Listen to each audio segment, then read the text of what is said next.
welcome to the Delta Campus Studio Production Interview Series. I'm your host, Stephen Brissett.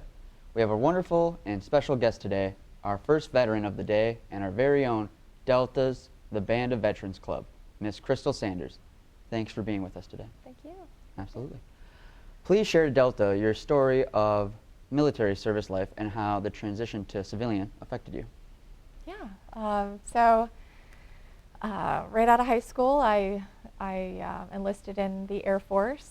I wanted to get into the medical field, and so I told my recruiter at the time what I was interested in, and he suggested that I sign in open general and just let my sergeant know when we were getting our jobs at our basic training that I was interested in the medical field. So turns out that's not how it works. You actually have to choose a job that you want to do, otherwise they just give you whatever. So when I received my job of Morse code operator, I was a little surprised, especially since I had seen my grandfather, who retired from the Navy, typing out messages to his buddies and like laughing in the den, so you can imagine what they were saying to each other.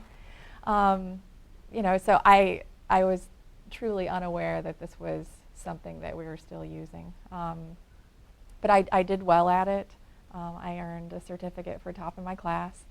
Unfortunately, I was injured on base during that training and ruptured both of my eardrums. Oh, wow. I still have hearing loss, but then I was on a medical hold for a period of time, and then I was medically discharged.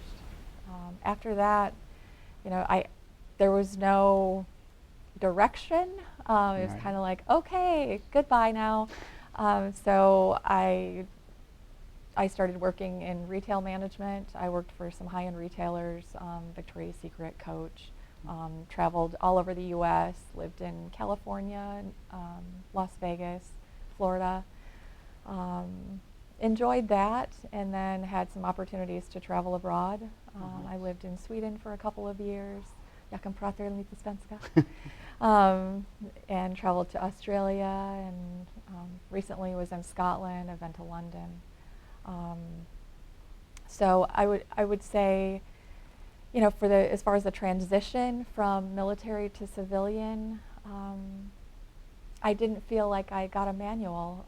I didn't have a toolbox for that. So I really just kind of had to find my own way in the world. Yeah, and we could all kind of say that, right? But kind of want to backtrack a little bit. You said Morse code operator. So just for our viewers, when were you serving? Because you said we're kind of past that, you thought. So just kind of give time a frame. Yeah. I enlisted in the early to mid 90s. Okay, yeah. So definitely seems like an outdated. Apparently, we were still using it at that time. I can't speak for right now, right. But and if I could, I had a top security clearance, so. We'll watch out Just for you. kidding. And then you said you traveled. You've pretty much been everywhere, right? Where were you first stationed? And if you said actually, since I was injured on base at Fort Huachuca. Gotcha. So unfortunately, I did not make it to my duty station, which was Okinawa, Japan. Oh, wow, okay. Yeah. And where was, you said the city, but where's that fort at? Oh, Fort Huachuca. That's in southern Arizona. Oh, cool, okay. Yep. My friend lives there now. 2 hours south of Tucson. Nice. You're a graduate from Delta College. Please share with our viewers your feelings on that and how Delta has affected you, as well as what you've learned here and how this has impacted your life. Yeah, Delta College has been amazing. So about 6 years into working in medical administration, which is the career that I chose after retail, COVID hit. So, I think I can speak for a lot of people that life felt chaotic and uncertain, and I wanted to do more. I wanted to learn more. So I was researching some programs at different colleges and universities, and Delta really had what I was looking for.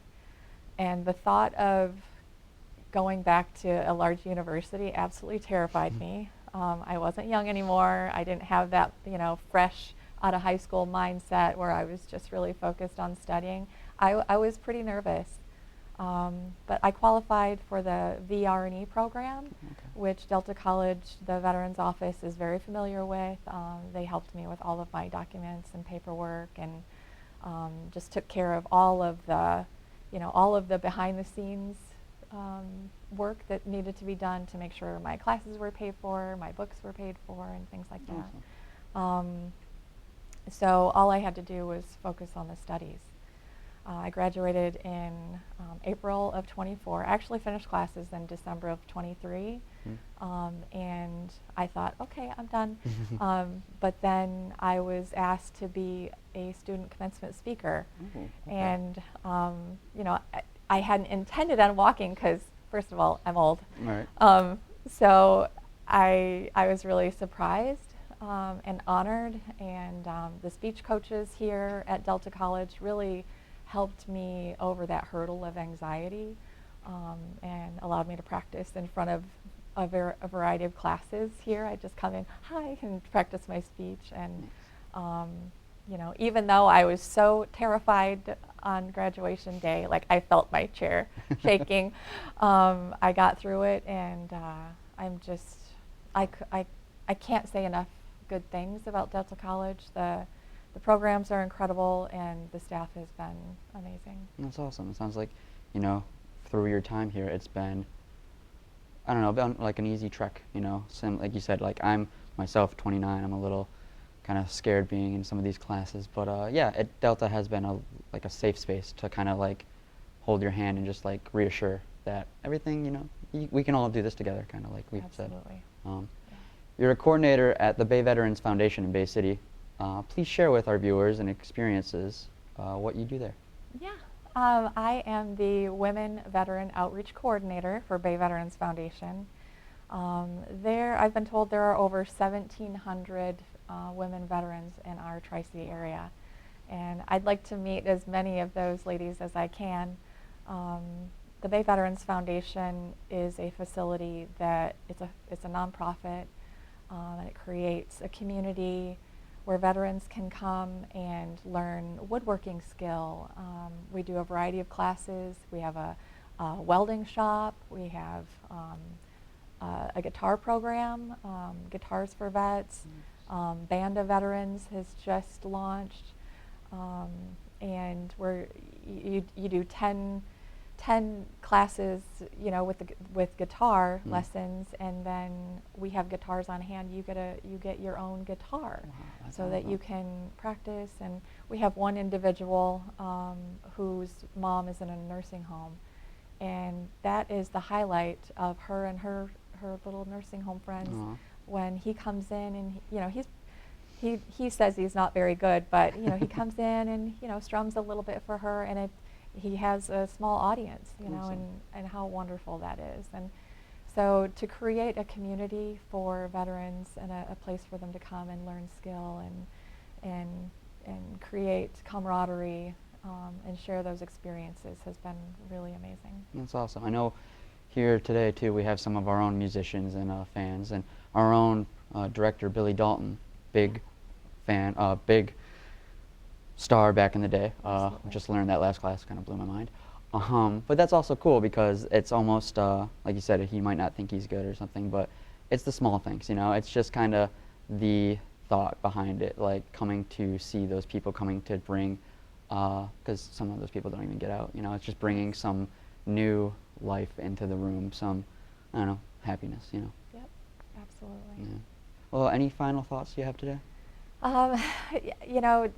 Thinking about where we live and in this community, Michigan is amazing, and the Tri-City community, Bay City has done a lot of upgrading in their downtown area. There's so many community events, and I would say anyone that wants to learn more about what's happening in their community, just get on the Chamber website, and please come visit us at Bay Veterans Foundation and learn more about us. Awesome. Well, that's our show. Thank you for being here, Krystal Sanders, the veteran of the day and the first member of Delta's band, A Veterans Club. Thank you for watching. This has been the Delta Studio Interview Series. I'm your host, Stephen Krystal. Oh, and we have pins.